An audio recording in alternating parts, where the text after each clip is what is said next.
re-establish the Shirai Ryu, as I reform the Lin Kuei. We both seek to shed our clan's dark pasts, dedicate them to Earthrealm's protection. Our common purpose gives us a chance to end old rivalries, to start anew. You'll confess what you've long denied?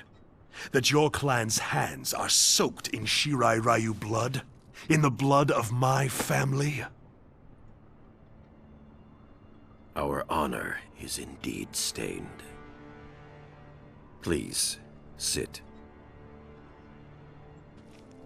It's crazy to think about the buzz that NetherRealm Studios' Mortal Kombat 1 could create with a simple cinematic trailer. You could chalk that up to anticipation for the developer's next big game, the love fans have for the 30-plus-year-old franchise, or just how over-the-top and brutal the trailer was. Some people really can't say no to some flashy fatalities. However, this isn't a simple sequel to Mortal Kombat 11. That title ended with the universe returning to a clean slate, as Liu Kang bested Kronika to wipe her out of existence. After some Shang Tsung-related shenanigans in the expansion Aftermath, Liu Kang remade the Mortal Kombat universe as we know it. Many characters like Kitana, Mileena, Kung Lao, Scorpion, Sub-Zero, and Raiden appear to take similar roles, with Shang Tsung still being a massive tool, surprise surprise.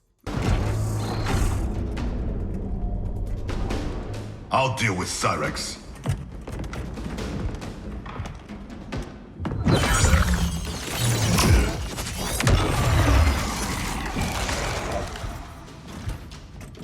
You will be forced to serve. I've been down that road, Cyrex. Never again.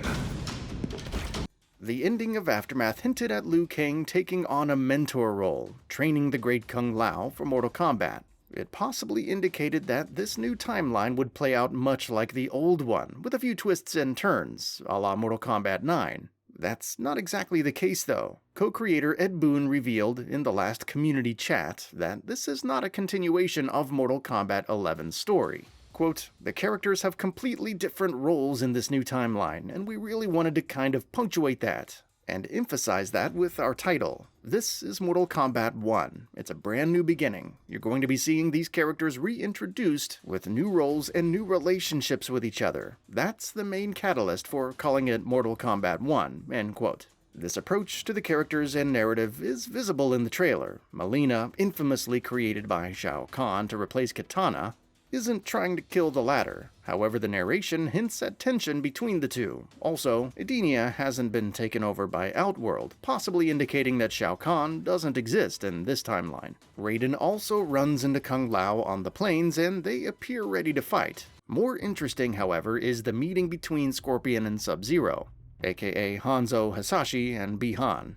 Their rivalry is one of the most iconic in video game history, starting when Sub-Zero killed Hasashi and the Shirai Ryu clan was wiped out. The clans were rivals with more than enough bad blood. Despite this, Bi-Han came across as the villain. Hasashi, who was resurrected as Scorpion, thus became the tragic anti-hero whose soul sought vengeance. However, in Mortal Kombat X, and even further back in Mortal Kombat mythology Sub-Zero, it was revealed to be a part of Quan Chi's manipulation. Not only did he send both warriors to seek out the amulet of Shinnok, leading to their conflict and Hasashi's death at the hands of Bi-Han, but he also slaughtered the Shirai Ryu. He was also the one to resurrect Scorpion, who would blame Bi-Han for everything and seek to kill him, which he was eventually successful in doing. Once Hasashi learned of the fact from Liu Kang, Bi-Han's younger brother, the Shirai Ryu and Lin Kuei set aside their differences to work together to protect Earthrealm. Shout out to Frost, who tried to ruin things.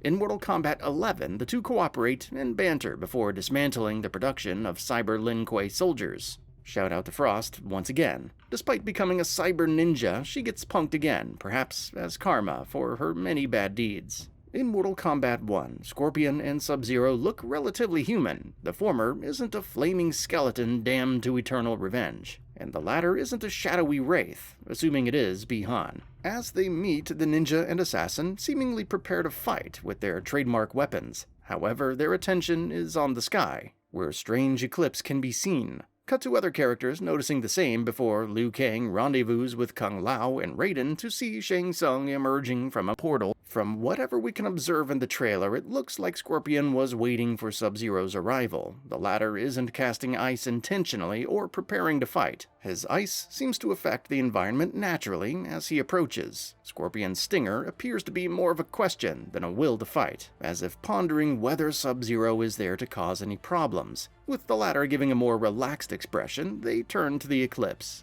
Interestingly, it's hard to tell whether Lin Kuei and Shirai Ryu still exist in this reborn universe. You can see pins on the front of both warriors' outfits and emblems on the back. They seem to hint at some faction, but Sub-Zero's is harder to make out due to the lighting. Both fighters may be part of different factions, or even friendly rivals in the same clan, which would explain why their outfits can look distinct while still having the same emblems. It's hard to say at this point, and we wouldn't put it past NetherRealm for making this intentionally vague. However, just because they were on seemingly good terms in the trailer doesn't mean an alliance will last forever. Quan Chi doesn't appear to exist in this reborn universe, but you never know what other forces could manipulate the two. Perhaps Sub-Zero and Scorpion are doomed to repeat the same cycle as their predecessors, regardless of how many timelines are reset, or universes are reborn. Whether that includes turning into a spirit of vengeance or sadistic wraith remains to be seen. Your hearing is failing, Sub-Zero. I recognized your footsteps, Hanzo. On the other hand, both characters may face a reckoning at the hands of Shang Tsung, who brutally kills them and every other character, save for Liu Kang. Discerning his intentions, or that of Liu Kang, who brought him back, is still difficult. When you think about it, if the latter wanted to encourage peace in this new universe, why even resurrect Lin Kuei, a group known primarily for assassination? Unless this is about always having something to fight for, which is an even more mysterious premise in this reboot. If the tournament of Mortal Kombat does return, it wouldn't be too far-fetched for Sub-Zero and Scorpion to be a team. Who knows? It may be a prime opportunity to see them working together, which Mortal Kombat 11 admittedly didn't have enough of. If things go south, well, that's just the nature of the universe, we suppose. It's in their blood and whatnot. Mortal Kombat 1 launches on September 19th for PS5, Xbox Series and PC, and Nintendo Switch.